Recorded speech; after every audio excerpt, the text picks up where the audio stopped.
Bonsoir à toutes et à tous. Nous retrouvons dans cet atelier pour parler de la Palestine et notamment de la coopération décentralisée avec la Palestine. Ces 2 dernières années, la question palestinienne a été marquée au moins par 3 événements importants qui ont ponctué le processus palestinien. Le premier événement ou la première date importante que je voudrais souligner, c'est le vote de la loi de l'État-nation qui considère, donc en juillet 2018, qui considère que l'État d'Israël est un État pour le peuple juif uniquement. Le deuxième événement important qui ponctue la question palestinienne depuis 2 ans, c'est la décision américaine et celle de Trump de transférer l'ambassade américaine à Jérusalem.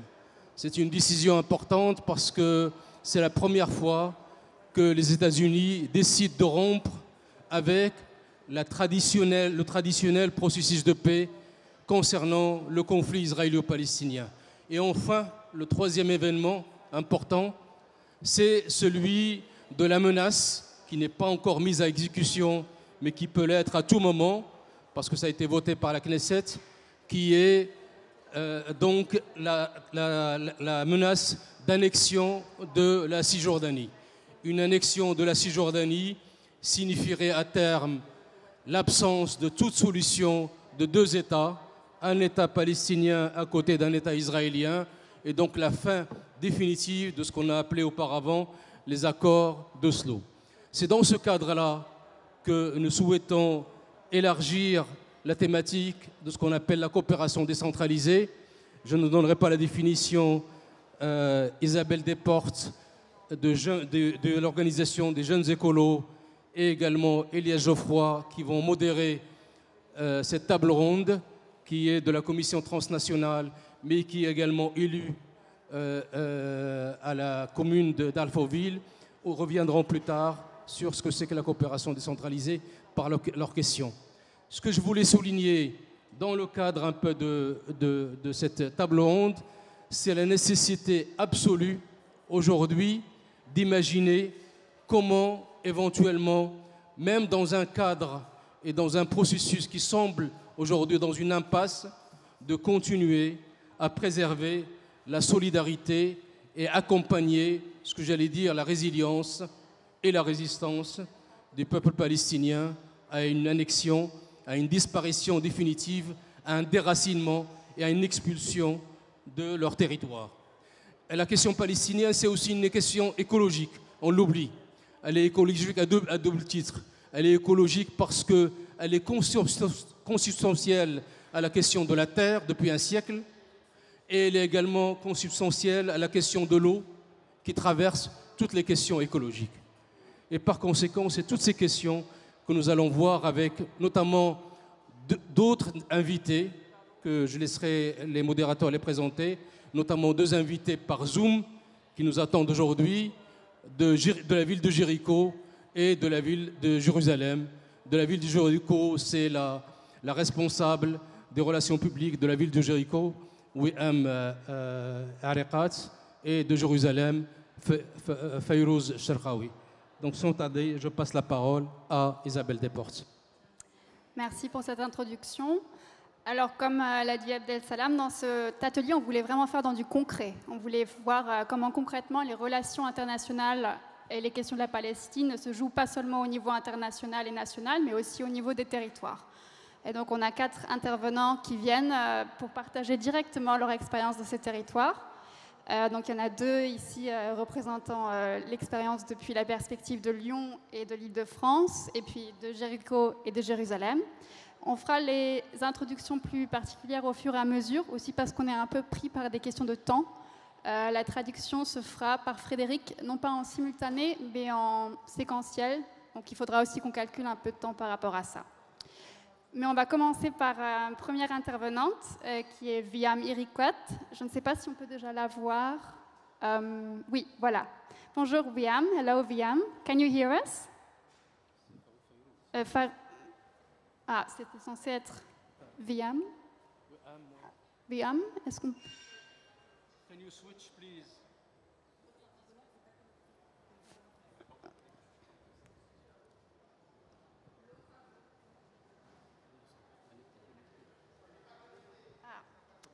Ok. Donc on commence avec Ferouz. Donc on commence directement du coup avec une perspective de la société civile. Ferouz est donc responsable du plaidoyer au sein de l'organisation Grassroots Al-Quds à Jérusalem.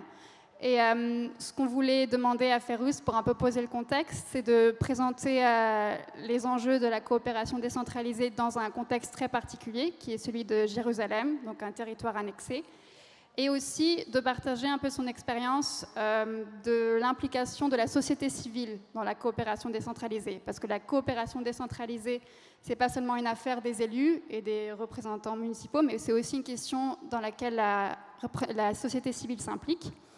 Et en particulier, Ferouz, par son organisation, essaye aussi beaucoup d'impliquer la jeunesse dans les questions de coopération décentralisée. Donc, voilà. Si tu pouvais partager ton expérience, Ferouz, merci beaucoup.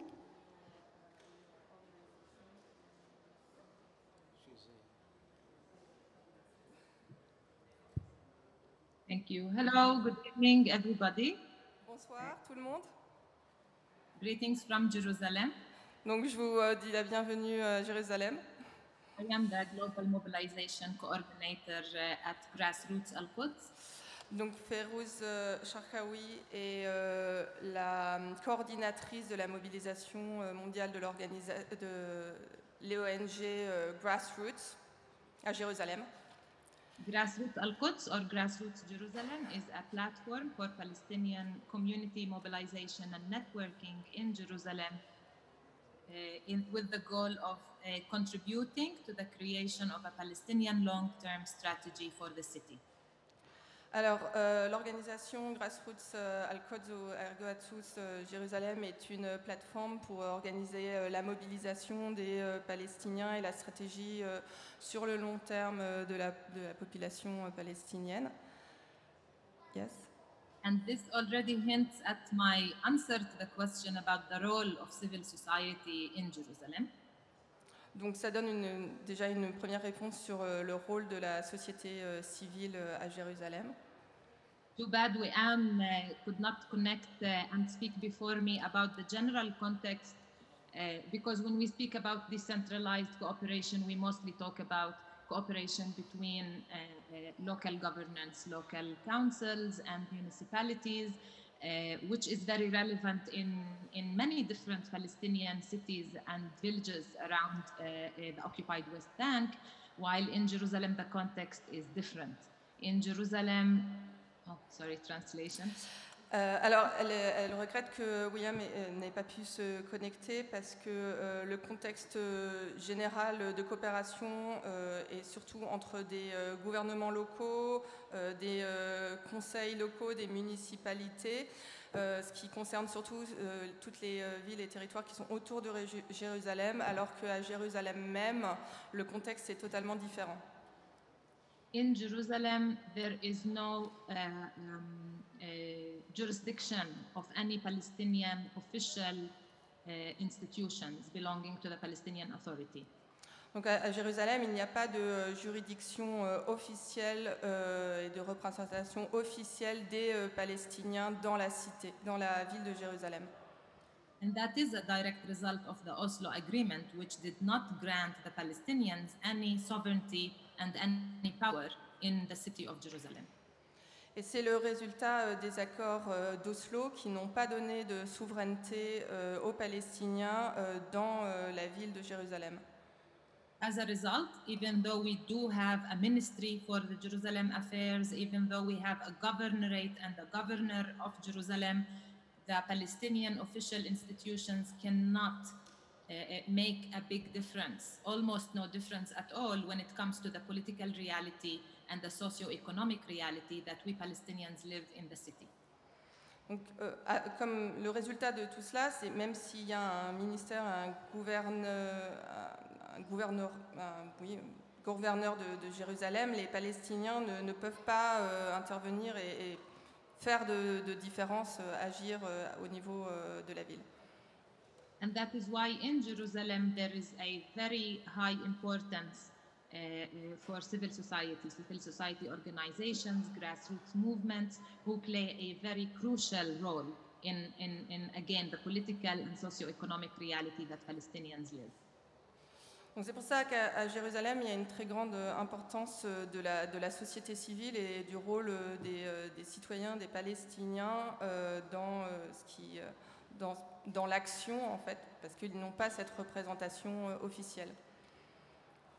And this role is very important because these are the community organizations, the NGOs, and the grassroots movements are all the home of Palestinian community organizing and self-empowerment that is very needed and essential for Palestinian resilience, steadfastness, and resistance in Jerusalem. Donc, du coup, toutes les organisations et les ONG ont un rôle très important dans l'organisation et le fait de donner du pouvoir aux citoyens et de leur permettre d'être résilients. Donc, tout cela passe par le travail des ONG et des communautés. Of course, these organizations find themselves, or we, the civil society in Jerusalem, find ourselves face to face with the very well-oiled and very well-funded Israeli occupation machine. Et toutes ces organisations, en fait, se retrouvent face à face avec une machine très huilée, très bien huilée et très organisée de l'État palestinien et de l'État israélien et des organisations israéliennes. It's not only that the Palestinian civil society is resisting and facing a colonial plan and a colonial project that has been implemented in Palestine for many decades now, but also this colonial machine by default aims at the disempowerment of the Palestinian civil society, at the fragmentation of the Palestinian grassroots and communities in Jerusalem, and by disempowering the Palestinian civil society, they further disempower the Palestinian community in Jerusalem. Donc, du coup, la société civile palestinienne se retrouve à résister face à cette machine coloniale, à cette terre coloniale, à cet État colonial qui organise la fragmentation des organisations civiles palestiniennes sur le terrain et qui leur enlève leur pouvoir au niveau local. Donc ils doivent affronter cette machine-là et essayer de résister à cet État colonial. And so this is one big challenge that the Palestinian civil society faces in Jerusalem. And this has been very clear recently with a very direct and violent attack that the Israeli occupation authorities are carrying out against the Palestinian organizations, civil society organizations in Jerusalem. Et donc c'est un très grand défi à Jérusalem qui est devenu très clair récemment par une attaque de l'État d'Israël contre les associations et les organisations palestiniennes sur le terrain. Alors This attack is part of the bigger annexation moment, I would like to call it, because the annexation plan is not a new invention. It is not very fresh news. The annexation plan is what the Israeli occupation has been doing in Palestine for over 50 years now. But since the declaration of purposes of annexation, alongside this annexation comes also this attack on Palestinian presence, on the Palestinian identity and culture in Jerusalem. Donc cette attaque à Jérusalem fait partie d'une annexation plus large qui n'est pas nouvelle puisqu'elle date de 50 ans et c'est devenu encore plus vivace depuis la déclaration d'une volonté d'annexer la Cisjordanie. Merci Fayrouz. Thank you, Fayrouz. Thank you. On est obligé de raccourcir un petit peu parce qu'on est toujours pris par le temps. Et donc, on va continuer à parler de Jérusalem au niveau de la coopération décentralisée toujours, évidemment, en accueillant cette fois-ci Roberto Romero, qui est donc conseiller régional des Hauts-de-Seine, adjoint au maire de Bagneux dans le 92 et ex-vice-président de la région Île-de-France pendant la signature de l'accord de coopération avec Jérusalem. Et c'est donc évidemment au titre de cette expérience que tu vas pouvoir partager avec toi justement comment tu as travaillé pour monter cette coopération décentralisée entre l'Île-de-France, la région Île-de-France et Jérusalem, et peut-être aussi nous expliquer un peu le contexte spécifique, hein, comme on vient de nous le rappeler, de Jérusalem, qui est donc un territoire fragmenté, où la société civile palestinienne, on le voit, est vraiment mise sous pression et en grande difficulté en raison des multiples politiques qui sont mises en place dans ce but, justement. Et peut-être vous dire justement un peu quelles étaient les difficultés, les enjeux pour cette politique de coopération décentralisée, de ton point de vue, du point de vue de l'expérience francilienne. Merci beaucoup et merci d'avoir organisé cette table ronde parce que le moment politique, historique dans lequel nous trouvons appelle, je crois, à ce que l'on n'oublie pas nos sœurs et frères palestiniens qui vivent une situation extrêmement compliquée et on voit que les derniers accords entre Israël et les Émirats arabes unis, en plus, sont vécus, je le crois, d'une manière extrêmement violente et comme une trahison, malheureusement, d'une partie du monde arabe vis-à-vis des Palestiniennes et des Palestiniens. Alors, comment est-ce qu'on a fait? Abdeslam m'a demandé d'être très concret, donc je vais essayer d'être très concret pour ne pas faire d'analyses qui ont déjà été faites bien plus brillamment que je n'aurais pu le faire. Comment on s'est posé cette question de la coopération entre la région Île-de-France et Jérusalem-Est, gouvernorat de Jérusalem-Est, donc capitale de l'État palestinien, puisque c'est la position de la France, c'est la position de la diplomatie, du Quai d'Orsay. Donc nous partons du point de vue légal. Alors vous imaginez que quand on commence par dire ces choses comme ça, dans un hémicycle de 209 conseillères et conseillers régionaux, ça ne se passe pas tout à fait comme on le souhaiterait. Et d'ailleurs, vous ne serez pas étonné de savoir que ça n'a pas, je dirais, de frontières gauche-droite aussi traditionnelles dans les freins que cela peut représenter. Alors, la question était toujours de nous opposer le fait qu'il faille faire une coopération tripartite. C'est-à-dire à chaque fois, donc, la région Île-de-France plus une commune israélienne et une commune palestinienne. Pendant 15 ans, on a essayé de faire ça, ça n'a jamais fonctionné. Et quand ça a fonctionné, ça a toujours été de manière extrêmement déséquilibrée. Donc nous avons fait le choix, à ce moment-là, de prendre politiquement cette orientation. Elle arrivait à un moment, par ailleurs, où il y avait une véritable attente, où il y avait peut-être même un petit essoufflement sur l'ensemble des actions qui étaient menées sur ce sujet. Mais vous comprenez bien que la région Île-de-France, qui passe un accord avec Jérusalem-Est, gouvernorat de l'État de Palestine. D'ailleurs, certains nous ont décrié très rapidement pour apporter la dimension politique et symbolique que cela pouvait avoir. Nous, il nous fallait faire adopter ça par un hémicycle avec des éléments très concrets. Et on part, en fait, comme l'a très bien dit l'intervenante auparavant, des besoins des Palestiniens. Parce que la réalité à Jérusalem-Est, parce qu'on vit, en fait, nous, on a vécu 3 mois de confinement. Eux, ça fait des dizaines d'années de confinement qu'ils sont obligés de vivre. Il y a une dimension d'une violence psychologique extrêmement importante. Donc, nous nous sommes centrés sur des problématiques qui étaient à la fois des compétences régionales, pour pas qu'on puisse nous expliquer que ce n'était pas faisable d'un point de vue légal, mais également des besoins réels de la population. Parce que les Palestiniens nous ont dit, écoutez, nous sommes très pragmatiques, et les Jérusalémites encore plus. Nous, on a besoin de vivre. Nous avons besoin de vivre des choses simples. Donc, nous nous sommes concentrés là-dessus. Et globalement, on a 3 éléments importants. Le premier, qui a été la question de la santé. Alors, question de la santé, on nous a expliqué, oui, comprenez, la jeunesse de Jérusalem, elle se drogue.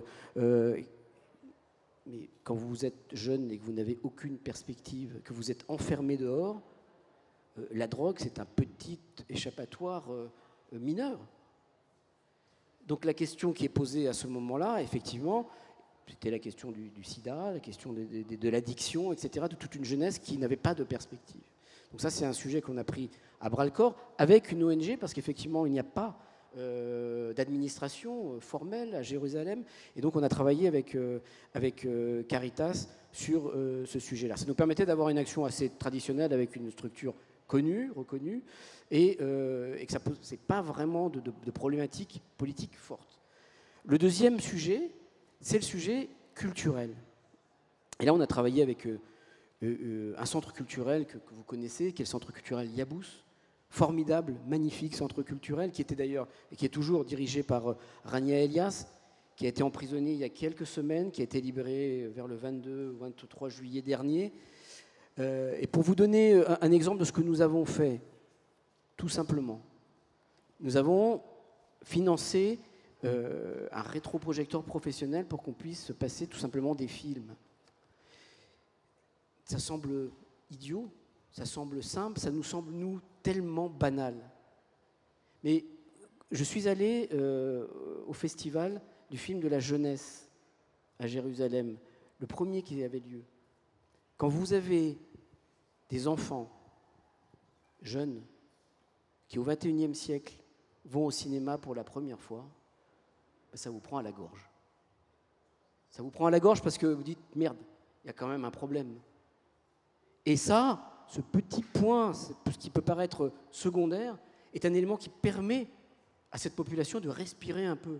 Et c'est ça qu'ils attendent. Donc, c'est vraiment un élément du quotidien qui permet de dire qu'il y a encore de l'espoir, qu'il y a des fenêtres vers l'extérieur. Et ça a été un élément extrêmement important. Et Yabous, on a eu une action continue et permanente pour essayer d'apporter une porte ouverte à travers la culture.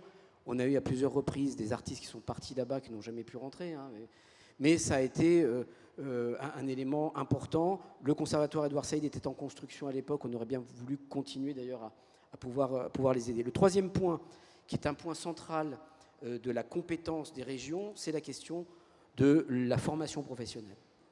Et c'est peut-être là le point peut-être le plus politique, bizarrement. Alors, il y avait des éléments de formation professionnelle qui permettaient en fait d'avoir des partenariats pour des métiers vraiment que l'on considère ici comme des métiers tout à fait banals. Coiffeurs, esthéticiens, esthéticiennes. Parce que tout ça, ça manque. Ça manque dans le quotidien.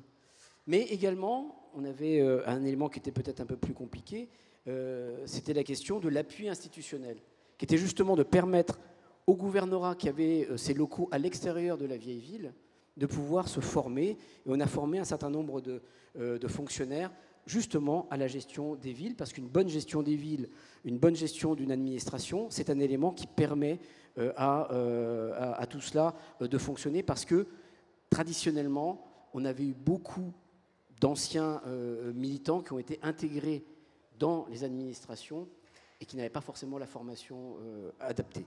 Donc je ne vais pas être plus loin, mais aller plus loin. Mais vous voyez, ce sont ces 3 points très concrets du quotidien des Jérusalémites qu'il a fallu mettre en avant. Et je voulais souligner 2 personnes qui m'ont accompagné beaucoup, qui étaient des membres d'Europe Écologie Les Verts, qui est Jacques Picard et Michel Bock, qui ont beaucoup œuvré à cela. Et donc, je pensais que c'était tout à fait normal de les citer. Dernier point sur les difficultés. 1, les pressions politiques et institutionnelles, ça vous pouvez les imaginer. 2, l'AFD. Parce que l'Agence française du développement est très présente, elle veut faire beaucoup de choses. Mais à Jérusalem, ils nous ont proposé des routes, des murs, des machins. J'ai dit, écoutez, à partir du moment où on mettra le premier coup de pioche, on arrêtera tout, on nous fera tout arrêter.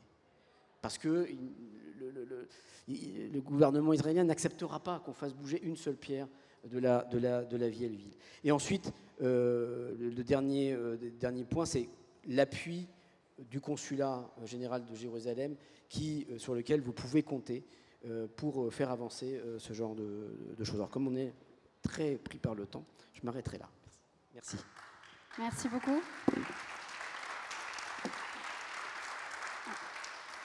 Alors, nous n'arrivons toujours pas à établir la connexion avec Biam, donc on va continuer avec toi, Sonia Storovsov. Ah, si, c'est possible?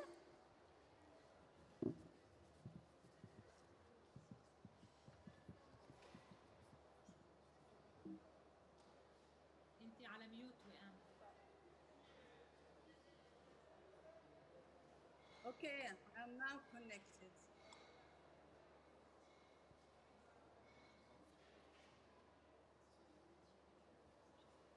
Okay. Oui, on va. Oh. Hello, Biam. Hello. On est très heureux de pouvoir avoir établi la connexion avec toi et d'échanger avec toi.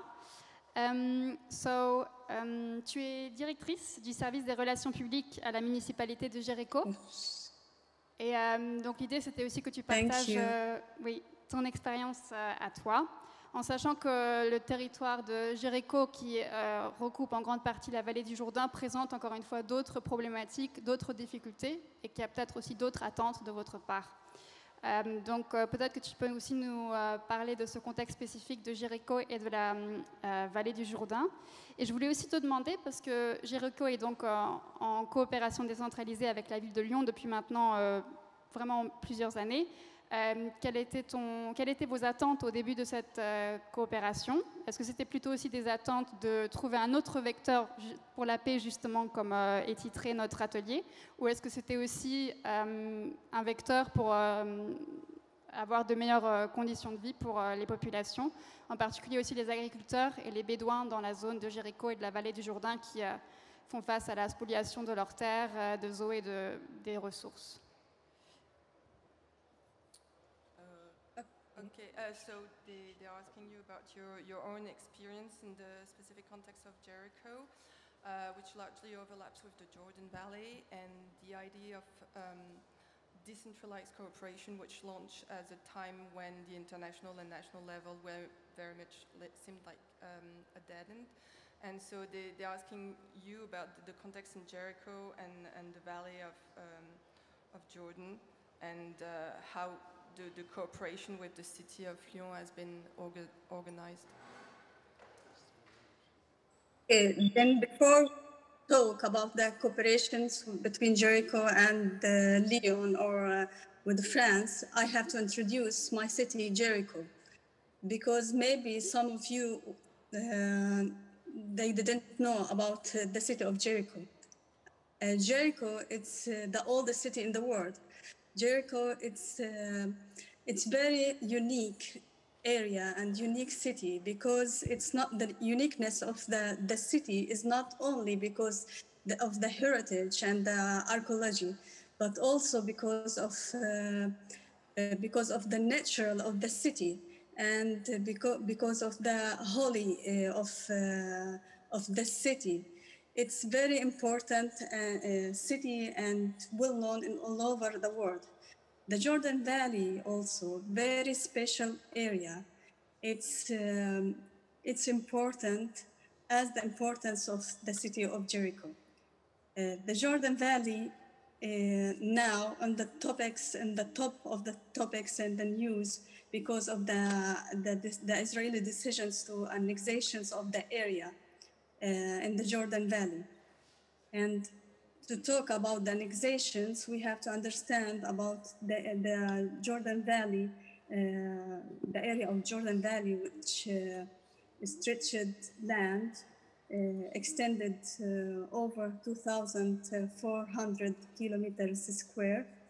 And it's the rich area in Palestine and the fertile area. It's the basket of the fruit for all Palestine. Il faut juste qu'on prenne en compte qu'il y a aussi la traduction qui doit se faire et que, comme on l'a déjà répété plusieurs fois, nous n'avons pas beaucoup de temps. Donc, si tu pouvais directement partager l'expérience par rapport à la coopération décentralisée, merci beaucoup. La traduction, s'il vous plaît. Okay, I'm going to translate first and then you can talk about cooperation. Donc, William Erekat explique que la ville de Jéricho est une ville unique au monde. C'est d'abord la plus vieille ville du monde qui a un héritage archéologique et culturel absolument unique, mais aussi de la nature même de la ville, qui est une ville sainte et qui est connue à travers le monde entier. Et il y a aussi le contexte dans la vallée du Jourdain, qui est aussi important que la ville même, et qui a été dans les titres des nouvelles ces derniers temps à cause de la décision d'annexion de ce territoire, qui est un territoire qui s'étend sur plus de 2400 km². Yeah. And you have to know that 30% of the Palestinian territory is located on the Jordan Valley. And most of the land in the Jordan Valley, it's about 87% of the land in the Jordan Valley located in Area C, which means under the totally control of the Israeli. Vikram, sorry, I just have to cut you short on the presentation of Jericho and ask you to go straight to talk about decentralized cooperation, because unfortunately we're very short on time. So if you could share your experience, please. Thank you. Okay. Okay. Sorry about that. It was introduction to talk about the cooperation with the France and the cities, because the importance of the city of Jericho make us think together as partners to establish projects together. This project can help the people of the Jordan Valley and Jericho to improve their life and enhance their conditions of the living conditions in the area. So many projects we were engaged together with Leon. The most important project, I think, we make it is the Masar Ibrahim al-Khalil, which is a tourism trail linked between all the Palestinian cities with the touristic trail. And the importance of this trail is not only to bring the tourists from abroad, but also to let the people walking and using the Area C, which are very difficult for the Palestinians to be in that areas, to use the Area C. But by this project, it's promote the idea of moving between the cities and using the land. This is one of the important projects we work together. And also, we work together with Leon to improve some projects in the city of Jericho to help the people to enhance the life conditions. For example, for the water, we work together with the municipality of Paris to expand the water network in the city. This is also important politically, because when you enhance the living conditions for the people, it makes the people more related to their places and stay in their lands, not move to other areas. This is also, we work in planning together to make a strategic plan for the city to develop, how to develop the city of Jericho. We'll just need a break for the translation. Okay. William a expliqué que la coopération avec la ville de Lyon a été sur différents projets qui sont très importants pour aider la population de Jéricho et de la vallée du Jourdain pour améliorer leurs conditions de ville. Alors, un des projets très importants était un train en fait, entre tous les villes palestiniennes afin de permettre aux habitants de pouvoir voyager, d'être mobiles entre les différentes villes de ce territoire. Un autre projet important a été un projet concernant l'eau et notamment l'extension du réseau des eaux. Tous ces projets sont importants politiquement parce qu'ils permettent aux populations palestiniennes d'être plus connectées, d'être plus reliées à l'endroit où ils vivent et ça les encourage à rester et à ne pas quitter leur territoire. So thank you very much, Vikram. We're going to move to the next speaker, and hopefully, time permitting, we can move back to you at the end. So the next speaker is Sonia Zdorosa. Alors, Sonia, tu es donc adjointe nouvellement élue à la mairie de Lyon. Donc, encore une fois, félicitations. Et donc, tu es évidemment en charge de la coopération décentralisée et des relations internationales, si je ne me trompe pas. Uniquement décentralisée? Non, pas du tout. Je suis adjointe aux relations, à la coopération, à la solidarité internationale. Voilà, j'y étais presque. Tu avais tous les mots, mais pas dans le bon ordre. C'est ça. Donc, évidemment, on a vu les expériences de Jérusalem, de l'Île-de-France et de Jéricho. Et en tant que nouvel élu qui arrive sur ce poste important, on se pose justement la question, quelle peut être la vision pour un responsable écologiste lorsqu'on aborde ces questions de coopération décentralisée et comment on peut peut-être l'aborder de manière différente. Alors en même temps, on a déjà eu un exemple intéressant avec l'Île-de-France. Et donc peut-être dans cette perspective, et peut-être aussi à partir de cette expérience, comment on peut continuer à construire et insuffler peut-être une vision pour continuer ce travail et peut-être aussi développer une approche qui va dans cette même direction. Merci. Bien sûr. Merci. Merci beaucoup de me donner l'occasion de prendre la parole sur ce sujet. Donc, comme tu viens de le rappeler, je viens de prendre mes fonctions le 4 juillet dernier. Donc forcément, contrairement à toi, Roberto, j'ai rien fait pour le moment. Donc moi, j'hérite d'une situation politique que Abdel Salam, tu as brièvement abordée en introduction, qui est une situation tendue, volatile, qui peut être explosive à tout moment. Et puis j'hérite aussi de ce qui a été fait par mes prédécesseurs. Parce qu'effectivement, même si moi j'arrive en tant qu'écologiste, pour le gouvernorat et la ville de Jéricho, finalement c'est la France. Et eux, ces changements politiques, ils ne les perçoivent pas forcément. Et donc il faut qu'il y ait une certaine forme de continuité dans la rupture. Donc la situation dont j'hérite, contrairement à Roberto, je n'ai pas contribué à la construction de ce partenariat. Le partenariat avec la ville de Jéricho était existant, il existe depuis 2005. Voilà. Donc le partenariat est existant depuis 2005. C'était des responsables politiques socialistes puis marcheurs qui ont pris la suite. Et donc moi, j'ai d'abord essayé de regarder ce qui avait été fait avant et ce qu'on avait envie de changer ou de faire différemment, pour ne pas repartir de zéro ou de ne pas réinventer la poudre, tout simplement. Une des premières choses qui m'a frappée, et c'est marrant parce que tu en as parlé, Roberto, alors qu'on ne s'était pas forcément concerté avant de se retrouver autour de cette table ronde, c'est l'idée selon laquelle, à chaque fois qu'on travaille sur la Palestine, on devrait également impliquer l'État d'Israël et qu'on doit avoir ce miroir. Donc, si vous travaillez, si vous mettez en œuvre des projets, mieux vaut que ce soit des projets tripartites. Donc toi, tu as fait l'expérience et tu nous l'as dit que ce n'était pas forcément ce qu'il y avait de mieux à faire et qui fonctionnait le mieux. Moi, je trouve aussi que c'est un peu particulier finalement parce que quand j'ai pris mes fonctions assez rapidement, il y a commencé à avoir des tensions en Arménie. Donc à Lyon, il y a une très importante communauté arménienne. Et donc on a rencontré plusieurs responsables d'associations ou même la consule.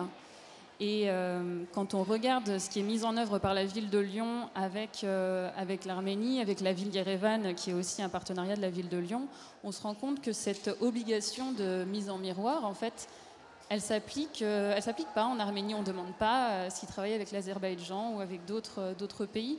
Donc c'est une situation très particulière où on attend des Palestiniens une certaine vision de la neutralité dont on n'attend pas des autres.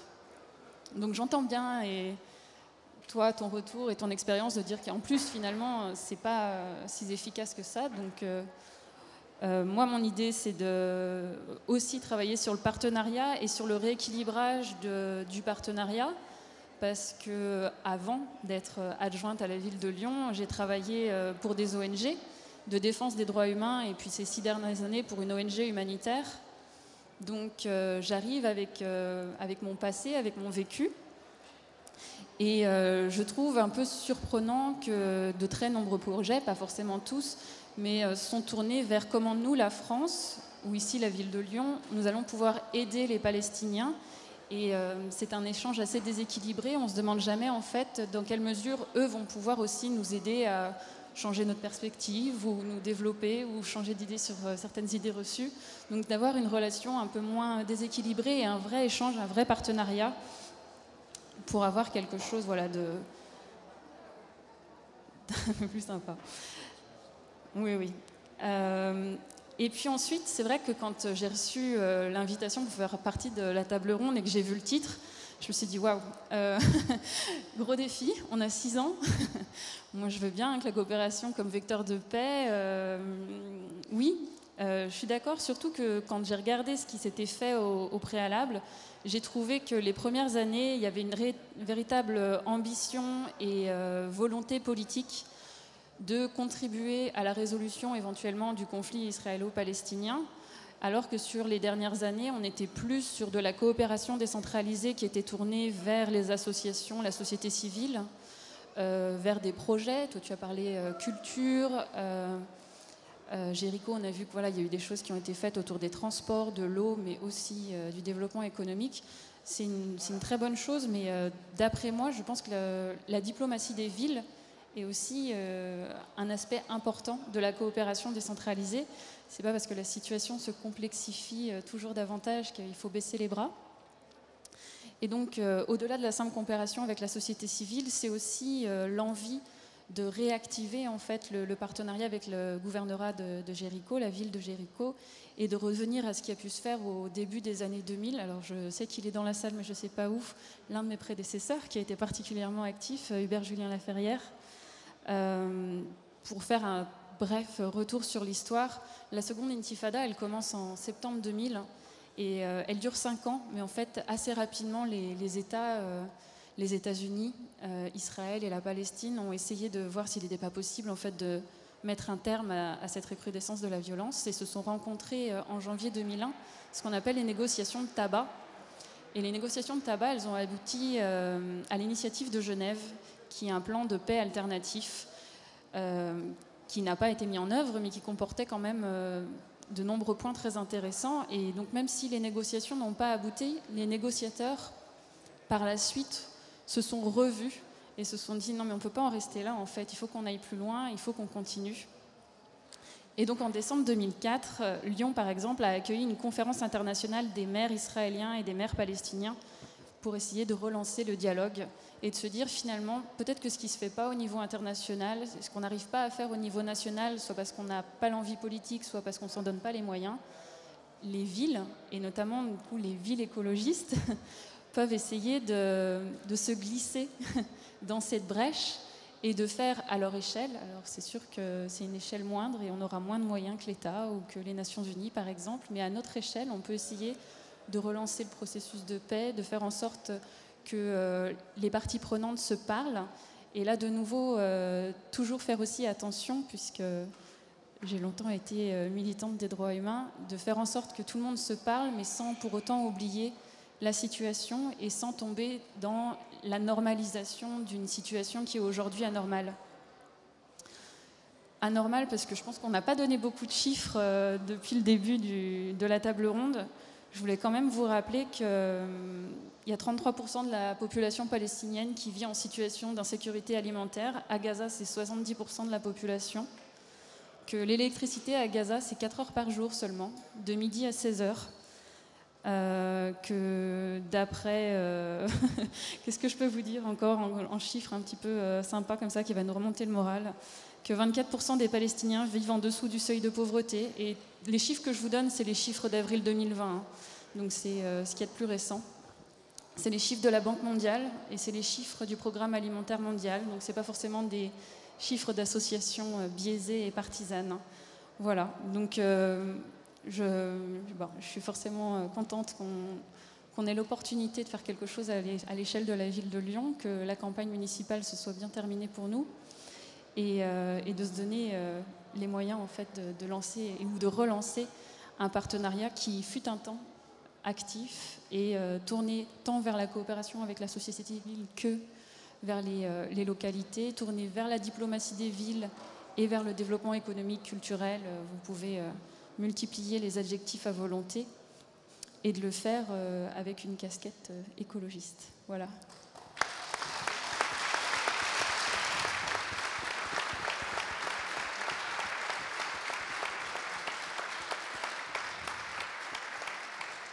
Merci beaucoup Sonia pour ton intervention dans ce contexte un peu spécifique. Pour ceux qui regardent la vidéo, ils comprendront par la suite, vu que Monsieur le ministre de la Justice est venu ou vient nous rendre visite en quelque sorte. Il est là, donc voilà. Donc sans tarder, je passe la parole à Abdeslam pour clôturer cette table ronde avant la plénière. Alors, voilà. oui, merci pour cette présentation. Alors, pour ne pas rester sur une note pessimiste, et donc le plus important de se projeter. Et dans le cadre de se projeter au moins 1 an, nous avons convenu notamment dans le cadre de la coopération décentralisée et avec un certain nombre de communes, de lancer un festival Palestine Culture qui aura lieu fin juillet 2021 dans le village d'Emmaüs de l'Escarpeau, pour ceux qui connaissent. Ce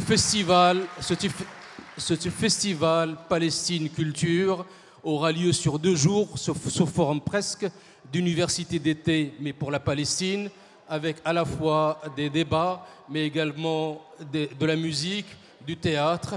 Et tenez-vous bien, parmi les personnes qui parrainent déjà, en dehors des élus locaux, mais d'autres, de grands noms, notamment le grand cinéaste que vous connaissez certainement, certains d'entre vous connaissent, Ken Loach, le musicien Roger Waters de Pink Floyd, et il y a Manu Chao qui a déjà donné son accord pour parrainer ce festival. Bref, ce sera 1 fois par an, à tour de rôle, un festival et qui va tourner. Et je remercie le village Emmaüs, l'Escarpeau, d'avoir porté ce festival. Le deuxième point que je voudrais aussi vous annoncer dans le cadre de la projection, c'est que aussi avec le village d'Emmaüs, mais également dans le cadre de l'écologie, et parce que nous pensons que la question palestinienne est aussi une question écologique, et avec le soutien de cette vague verte de la part des élus, nous lançons à partir d'octobre une campagne d'implantation d'arbres oliviers pour la Palestine.